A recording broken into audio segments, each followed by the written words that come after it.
Hello दोस्तों, bike mechanic rider channel पर आपका स्वागत है। दोस्तों, एक सब्सक्राइबर है, पुराना सब्सक्राइबर है, हमेशा कमेंट करते रहते, अच्छी बात है। शायद वो अभी बाइक चलाना सीख गया, इन्होंने कमेंट में ही बता दिया। शुरुआत में नहीं आती थी, मेरा वीडियोस देख के बाइक चलाना सीख गया, हमेशा कमेंट करते रहते। तो दोस्तों, जो वंश मुक्ति जाट, ये सब्सक्राइबर का नाम है वंश मुक्ति जाट। इन्होंने कमेंट में पूछा है, सर जी अगर हेवी बाइक लेते, हेवी बाइक ज़्यादा सीसी वाली बाइक लेते तो इसे कैसे ऑपरेट करना है, यानी कैसे चलाना है, इसका वज़न कितना हो सकता है, वेट कितना हो सकता है, ऐसे इन्होंने पूछा है। तो दोस्तों, और इन्होंने कमेंट में एक बात पूछा है, हाई सीसी बोले लेकिन 125 सीसी, जैसे कि 125 ऐसे इन्होंने कहा है। तो 125 सीसी है, ये भी लो सीसी की बाइक है। जो 150 सीसी के बाद का होता है वो हेवी सीसी होता है तो 100 सीसी, 100 सीसी का हम लोग 97 सीसी भी कहते हैं। 100 सीसी एक्चुअली 100 सीसी नहीं होता है, 97 डिग्री होता है, 97 पॉइंट समथिंग कुछ वो होता है, यानी लो सीसी। बाद में 110, 125 ये लो सीसी की बाइक है। तो इन्होंने पूछा हाई सीसी की बाइक कि वो कितनी हेवी होता है, जैसे कि इन्होंने 125 सीसी ऐसे नंबर भी कहा है। तो दोस्तों, कहने की बात है, ये लो सीसी की बाइक होगी 125 सीसी वाली। ये जैसे शाइन होगी या हीरो की भी होगी, होंडा की भी होती है 125 सीसी। तो जैसे लो सीसी आप चलाते होगे वैसे उसे ऑपरेट करना है। सिर्फ आपको क्या देखना पड़ेगा, हीरो की बाइक है या होंडा की बाइक है। एक्चुअली हीरो और होंडा पहले साथ में थे, बाद में कुछ कारणों की वजह से अलग अलग कंपनी हो गई।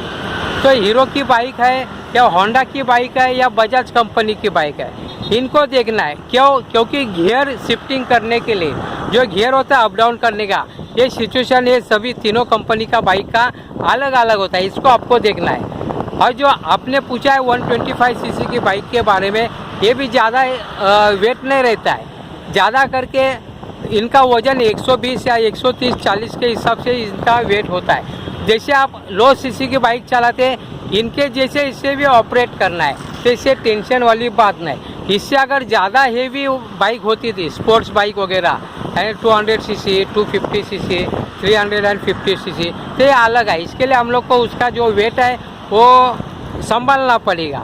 बाइक चलाते समय वेट का इश्यू नहीं आता है। कोई भी छोटा लड़का या पतला जो भी लड़का होगा वो भी चला सकता है हाई सीसी, लेकिन जब रुकने का समय आता है या स्टार्टिंग का समय, तो उस समय इनको बैलेंसिंग करना पड़ेगा। एक बार बाइक स्टार्ट हो गई तो उसका जो वेट है वो इम्प्रूव नहीं होता, वो उसका बात ही नहीं करती है। यानी कहने का मतलब है, बाइक आपने जो पूछा 125 सीसी, तो ये लो सीसी की बाइक है। जैसे आप लो सीसी की बाइक चलाते होगे 100 सीसी की, उसके जैसा ही ऑपरेट करना है, कुछ चेंजेस नहीं करना है, वैसे करना है। आपको अगर बाइक आती होगी तो 2 दिन अगर आप घूमते रहते तो आपको पता चलेगा। हाई सीसी ज़्यादा होगी, हाई सीसी तो उसकी बात अलग है, उसका स्टार्टिंग पॉइंट और जब रुकेंगे उस समय का वेट हम लोग को देखना पड़ेगा। एक बार बाइक चलेगी, कितना भी स्पोर्ट्स बाइक हो कुछ भी, तो उसका इश्यू नहीं आता है। दोस्तों, इस प्रकार की छोटी बात जो भी कमेंट करता है, पुराना सब्सक्राइबर में हमेशा इनका रिप्लाई देता हूँ। भले से थोड़ा टाइम लगता होगा, 1 महीना 2 महीना ऐसे भी लगता रहेगा, लेकिन मेरा रिप्लाई वीडियो के माध्यम से आते रहता है। तो इस प्रकार की छोटी बात, मैं बड़े काम की बात आप लोगों को वीडियो के माध्यम से हमेशा लेके आते रहता है। आपको अगर वीडियो अच्छा लगता है तो प्लीज़ लाइक, शेयर और सब्सक्राइब करें अपने दोस्तों मित्रों के साथ। आपने मेरा वीडियो देखा, जय हिंद, वंदे मातरम।